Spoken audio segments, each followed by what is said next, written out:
Hi, this is Dan Joseph from the China Learning Curve. If you're watching this video, then you probably already watched our other video about Chinese history, China, the Fall Before the Rise.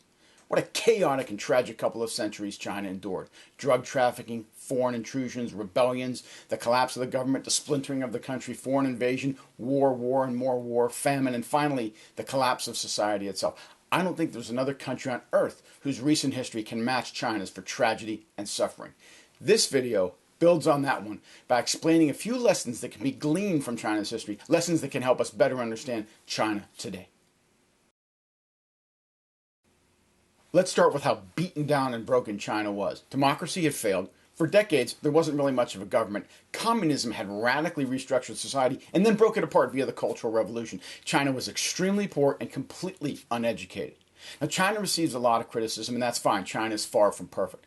But the criticism often ignores how much progress China has made and how difficult it is to make that progress. We forget that China has outperformed most other developing countries like India and Russia. We forget that in the United States, 100 years after the end of the Civil War and the emancipation of slaves, segregation was thriving in the U.S. In other words, we forget that change and improvement takes time. It's only been 35 years since China started to rebuild itself. Considering where it started, China's progress, while not perfect, is really quite impressive. Secondly, China's history helps us understand our frenemy, friend and enemy relationship with China. On the one hand, we're deeply engaged with China economically and in other areas like education and tourism. On the other hand, on issues like the South China Sea and defense or national security and cyber espionage, we see more like adversaries than allies. As our video showed, China, frankly, has good reason to not exactly trust the rest of the world. The Opium Wars, the foreign concessions, the Japanese invasion, these events help shape China's worldview. So while engaging the world economically, from a defense and national security point of view, China is not going to automatically buy into the current world order in which the U.S. takes the lead. China will instead go its own way, at least for now.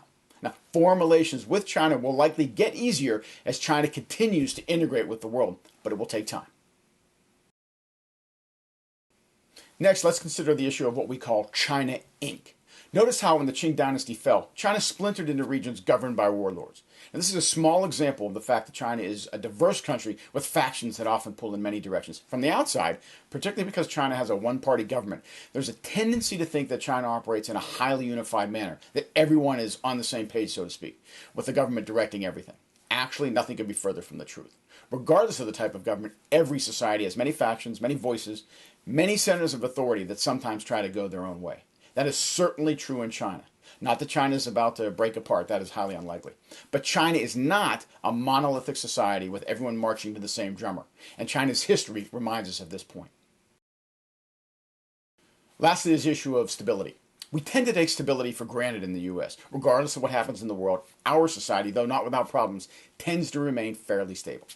China has not only seen tremendous instability via war, rebellions, and the breakup of the state, it has seen total societal chaos of the kind that the U.S. has never seen.